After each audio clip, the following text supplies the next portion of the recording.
They said she was too much, too loud, too honest, too alive. The world, it seemed, had a way of clipping women like her, of pruning them until what was left was something polite, palatable, and smaller. But Alara was not born to be small. She filled rooms the way sunlight fills a window. Her laugh came in sudden bursts that made heads turn, sometimes in delight, sometimes in disapproval. When she talked, her hands moved like dancers, her eyes flashing with the kind of sincerity people found disarming. And so, she was told, by friends, by lovers, by well-meaning strangers, maybe tone it down a little. You're so intense. You're hard to love. Alara. At 29, she began to believe them. She started practicing silence. She learned to bite her tongue, to tuck her wildness behind tight smiles. She learned to shrink. But shrinking, she discovered, was a slow suffocation. The night she met him, she had almost canceled. It was one of those gallery openings she went to only out of obligation. The kind filled with white walls, soft jazz, and people who spoke more about being seen than about the art itself. Her friend Nova, who curated the show, had begged her to come. Just one drink, Nova had said. And maybe someone worth your time. Alara doubted that. Her dating history was a collection of mismatched puzzle pieces. People who wanted a muse, not a partner. People who mistook her fire for a performance rather than a pulse. Still, she went. The air smelled of expensive wine and paint. She moved through the crowd, nodding politely, her champagne flute trembling faintly in her hand. She stopped before a large abstract painting, blues and rusts bleeding into one another like memories trying to forget themselves. That one's called Restraint, came a quiet voice beside her. She turned. The man next to her wore a dark shirt rolled at the sleeves, ink stains along his fingers. His hair looked like it had fought with his hands and lost. He wasn't the sort of handsome that announced itself, more the kind that crept up on you once you looked long enough. You painted it? She asked. He nodded, a little shy. Yeah, I never know if people will like it. She tilted her head. Why Restraint? He shrugged. Because it's what I'm bad at. I feel everything too much. It leaks into my work. Something inside her, some sleeping, coiled part, stirred. Funny, she said, a small smile tugging her mouth. They say the same about me. They talked until the gallery emptied. He told her his name was Theo. He painted because he couldn't not. She told him she wrote short stories, mostly, and had once been told her characters were unrealistically emotional. I took that as a compliment, she said. As you should, he replied. He walked her out into the cold night. The city hummed around them, distant sirens, laughter spilling from bars, the soft whir of streetlights. He didn't try to take her hand. He didn't lean too close. He just matched her stride, step for step, as if he'd been waiting to find someone whose rhythm made sense next to his. At her apartment door, she hesitated. You'll think I'm strange, she said. But can I tell you something? Please do. You're the first person I've met who doesn't make me feel like I'm... Too much, Theo smiled, slow and quiet. Maybe you've just been around people who were too little. They fell into each other the way rain finds rivers, naturally, inevitably. He came to her readings. She went to his exhibits. They shared notebooks, sketchbooks, ideas half-formed in the dark. Her living room became a storm of canvases and crumpled paper, music bleeding through the walls. With him, Alara forgot to apologize for existing. He loved the way she spoke with her whole body, the way she cried over films, the way she argued passionately about art and justice and whether cats had souls. He once told her, "You make life louder in the best way," she laughed. "You mean unbearable." "I mean beautiful," he said simply, "but loving deeply has its shadows." Theo carried silences with him, days where he retreated behind his art, unreachable.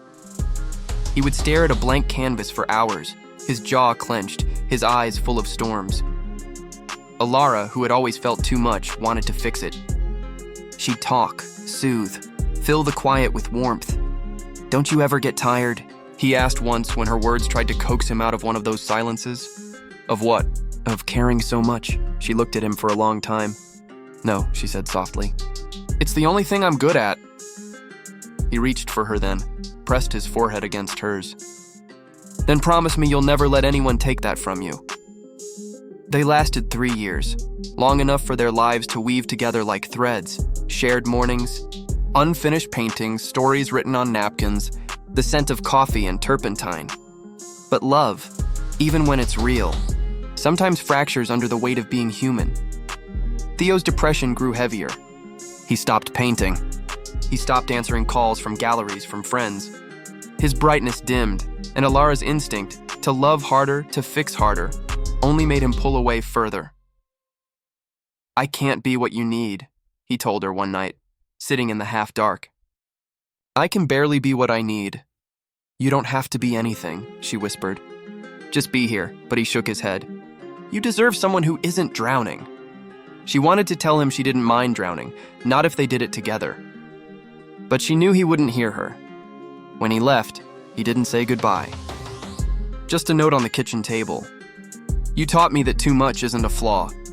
I hope you believe it, even without me." For months, she didn't. She moved through her days like a ghost, her laughter gone, her words dried up. She'd start to tell a story and stop midway, as if she had no right to take up space anymore. But healing, she learned, isn't a single act.